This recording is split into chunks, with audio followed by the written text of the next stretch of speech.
Okay, once again mga tropa pips. Ngayon, papakita ko po sa inyo panibagong antina na pong gagawin natin. Powerbeam M5 400 yung i-configure natin. A few moments later. Ito na po mga katropa peps, makita nyo po itong power beam natin na M5 400. Actual po itong kukonek natin, yung UTP wire niya papunta dito sa PoE adapter. Yan po, PoE.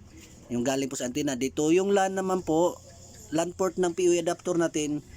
Ayan po yung kulay blue na yan. I-connect po natin yan doon mga tropa pips sa switch hub. Ngayon, dyan po yung galing naman sa computer natin, yung kulay itim na UTP wire papunta din sa switch hub. Nag-connect po tayo ng switch hub, papunta naman doon sa main ISP dahil remote config po ito mga katropa. A few moments later. Step by step po natin gagawin itong mga katropa. Gagawin po natin itong access point. Sana masundan nyo po itong video. Pero bago po ang lahat mga katropa pips, shout out po kay Mr. Jason Tanting na may-ari po ng antenna na to at saka siya po ang nag-sponsor sa atin para makonfigure po natin itong Powerbeam M5 400 remote configuration po from Luzon to Jinsan. Okay, buksan na po natin itong browser po natin. Google Chrome po yung gagamitin natin mga katropa. Para mapasok po natin yung dashboard.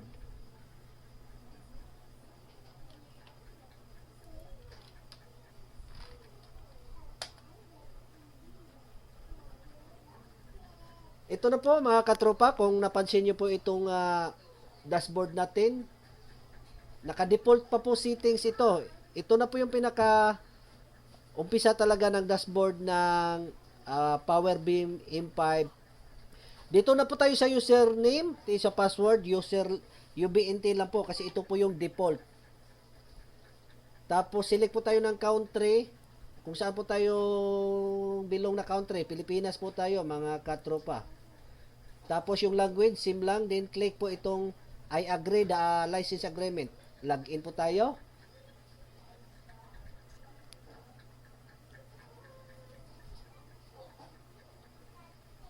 Dito na po tayo sa pinaka tab ng dashboard natin ng, kung napansin nyo po ito, nakalagay po Powerbeam M5 po ito, 400.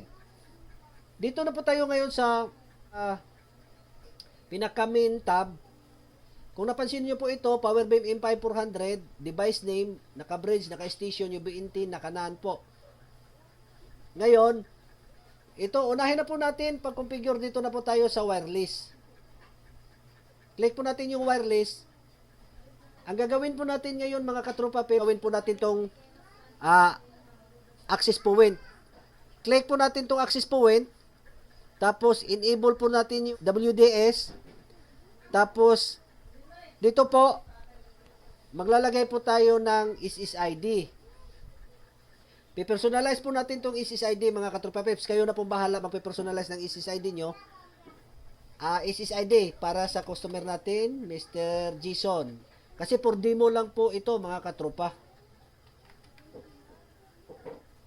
Jason 93. Ito na po yung SSID natin. Tapos, dito po, i-disable muna natin yung DFS. Channel width, naka 40, kasi marami pong pipilian ng channel width, mga katropa, 5 hanggang 40 MHz. Gagamitin po natin yung maximum na channel width na 40 MHz. Frequency po tayo, naka-auto. Frequency list, naka-disable. Dito po sa antenna, mga katropa pips, pipiliin po natin itong 400 2x2 by 25 dBi. Kasi ito po yung, naka 400 kasi siya, 2x2 po siya, 25 dBi po yung antenna niya. Ito po yung i-choice natin, or ito po yung pipiliin natin dahil MIMO po yung antenna natin. Kaya naka 2x2 po siya. Output power niya, isasagad po natin hanggang 5 dBm. Data rate module, naka-default. Max TX Sun rate Mbps. Isagad po natin siya mga katropa sa MCS 15 by 270/300. Ito po yung pipiliin natin, maximum to. Tapos naka-auto. Click po natin to, naka-auto. Dito naman sa security, normal po mga katropa peps, gagamit po tayo ng WPE to ES, then authentication niya PSK, tapos enter po tayo. Mag-enter po ako ng password, personalized password. Bahala na po kayo mag-enter ng personalized password mga katropa peps.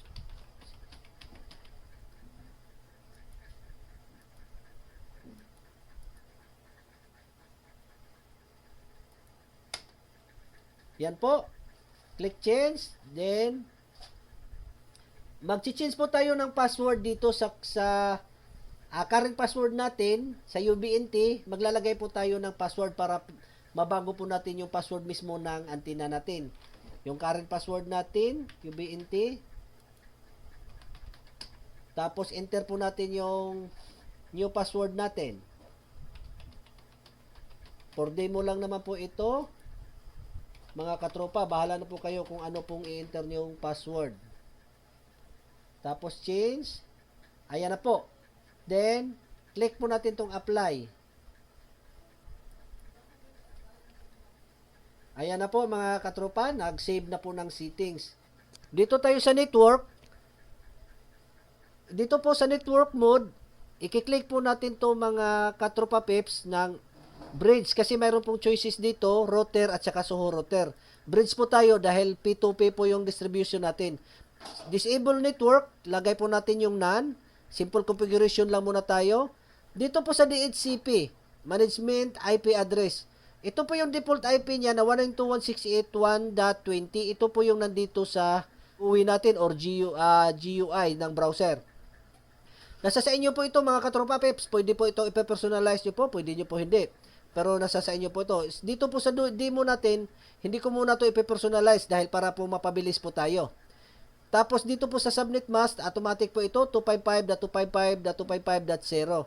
Sa gateway IP naman 192.168.1.1. Sa primary DNS, secondary DNS, empty lang po natin, wala po tayong ilalagay. Sa MTU naman naka 1,500. Dito naman po sa IP aliasing naka-enable. Tapos click po tayo ng change. Then, click natin itong apply. Yan po mga katropa. Nakasave na po tayo sa network tab. Dito na naman po tayo sa advanced tab.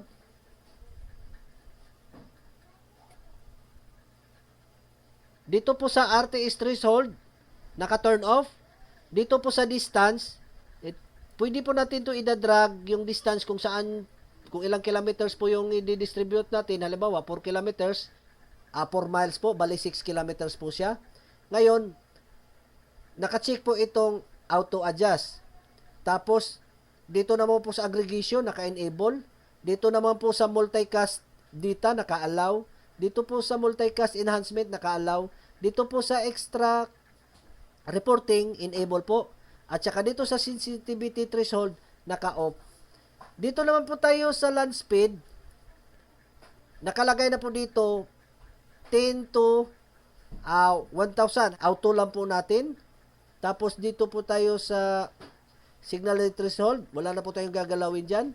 Tapos click na po natin tong change. Tapos click po natin tong apply para magsisave po ng settings. O ayan na po mga katropa, nag-save na po ng settings. Dito na naman tayo ngayon sa services tab. Pag natapos po natin configuration nito mga katropa peps sa Powerbeam M5 as access point, susunod po natin configuration yung Lightbeam N5 23 dBi, yun na naman yung station natin. Pwede po ito ganitong setup mga katropa. Okay, dito na naman tayo sa services tab. Dito po sa PinWatchdog, wala na po tayong gagalawin dito. Dito lang po tayo sa web server. Sa web server po naka-enable. Dito po HTTPS enable. Tapos dito sa ECC server naka-enable. At saka dito po sa password authentication naka-enable. Tapos Dito naman po sa baba, sa System Lab naka-enable, dito naman po sa Discovery enable, dito sa CDP naka-enable. Okay, click po natin itong change para magsisave po ng settings. Then, click apply. Ayan po, na-save settings na po yung services natin. Dito na naman po tayo sa System tab. Dito lang po tayo gagalaw. Dito po sa check for update, naka-enable. Tapos, wala na po tayong dito po sa upload firmware, wala po tayong gagalawin. Dito na po, yung device name, pwede nyo po itong papalitan kung gusto nyo po ipe-personalize yung device name na mag-a-appear doon sa antenna. Pero dito naman sa demo natin, hindi na natin ito babaguhin. Dito naman sa administrator username, ito po yon. Dito po sa UBNT na to, pwede nyo po kasi itong papalitan ng password at saka yung username po. Pero sa atin, mayroon na po kong password, UBNT pa rin yung username ko. Dito naman sa time zone, dito tayo magbabago. Lilipat po tayo ng positive 8. GMT 8 tayo. Kasi from Greenwich Meridian Time, plus 8 po yung oras ng Pilipinas. Kaya wala pong ibang plus 8 dito. Naka-assign po ng Beijing, Singapore at saka Hong Kong. Kaya ito po yung sisilik natin dahil ito po yung parehas ng oras tayo ng Beijing at saka Hong Kong. Then, dito po sa reset button, naka-enable. Wala na po tayong gagalawin. Dito sa reboot device, download support, wala na po tayong gagalawin. Then, i-click natin tong change. Then, ulit, click natin tong apply para magsisave yung settings. Okay, mga katropa peps. Patapos na po tayo ng configuration natin. Balik na naman tayo dito sa pinakadulo ng tab. Ito po yung AirMax tab. Ito po kasi yung dating logo talaga ng Ubiquiti. Dito sa AirMax po, mga katropa, normal minsan kasi ito naka-disable, i-enable talaga po natin to basta po nag-P2P po tayo or nagbi-bridge mode po tayo.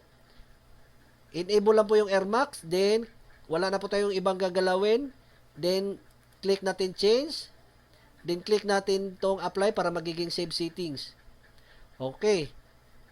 Ayan na po. Puntahan natin yung pinaka main tab. Dito natin makikita sa main tab yung lahat ng configuration natin na ginawa. Dito na po yung pinaka main details po ng configuration ng antenna natin. Pagkatapos na natin ng configuration ng antenna natin as access point, dito po nakikita natin sa main tab yung device model, device name, naka-network mode tayo ng bridge, naka-wireless mode po tayo ng access point WDS, mayroon po tayong SSID, mayroon po tayong security WPEAS PS key, at saka yung version dito, nandito po. Pati yung frequency po, naka-auto lang muna tayo, naka-channel width tayo ng 40 MHz upper, naka-frequency band po tayo ng auto, distance po, naka 4 miles, bali 7.4 kilometers. For demo naman po ito. Tapos, dito po sa RXTX natin, change 2x2 po, dahil MIMO po itong Powerbeam M5. Okay, sana nasundan nyo mga katropa pips. Tapos na po tayo. Ito na po yung configuration natin ng access point. Isusunod na po natin dito yung unboxing natin ng Lightbeam M5 23 dBi at saka configuration din ng Lightbeam M5 23 dBi as station. Dito po natin i-connect yung Lightbeam M5 sa Powerbeam M5 na magiging access point natin. Yung Powerbeam M5, ang Lightbeam M5 23 dBi, yun po yung magiging station. Yun po yung ilalagay natin doon sa customer or sa client natin. Maraming salamat sa panonood at saka sa ngayon lang nakapanood ng aking tutorial. Please don't forget to click subscribe and bell para ma-notify kayo sa mga upcoming pa nating mga tutorial. And see you guys and God bless.